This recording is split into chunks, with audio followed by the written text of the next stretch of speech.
Добро вечер, се клучам повторно изборам за една актуелна тема која се одвива во овие 2 дена, денес и утре во Шпанија, во Ла Коруња. Има реаим, односно мини самит состанок на министрите за одбрана на државите членки на НАТО. Се дискутира за актуелните случувања во геополитиката. Ова дело, овој настан исклучиво под НАТО и учествуваат исклучиво полноправните членки на НАТО, не и државите партнери на НАТО. Тука не се носат одлуки за да има вето класично, туку се разменуваат пред се мислења за ситуациите во светот. Тука се Украина, Косово, Израел, Тајван.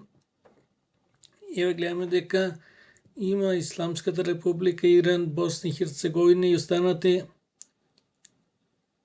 кризни жаришта, Молдавија, Грузија. И на Кавказот од време на време знае да избувне некој немир.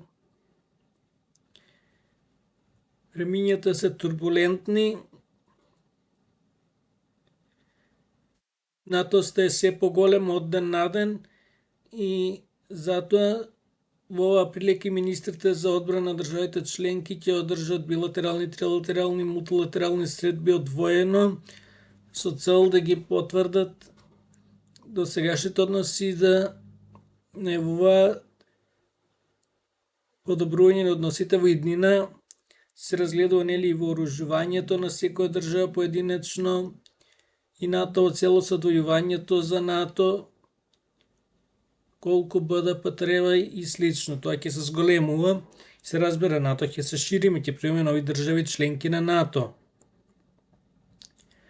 Основата на НАТО е Европа и Северна Америка, но тука не значи дека се исклучок и останатите континенти. Исто и за дезинформациите, односно фейк ньюс, хакирањето, сајбербезбедноста и останати теми се дел од овој настан. Овој настани може да се секуваат задолжително, односно редовно, во одредени случаи се свикуваат и вонредно. Услов за некоја држава да биде домаќин да е полноправна членка на НАТО. До нареден пат, поздрав!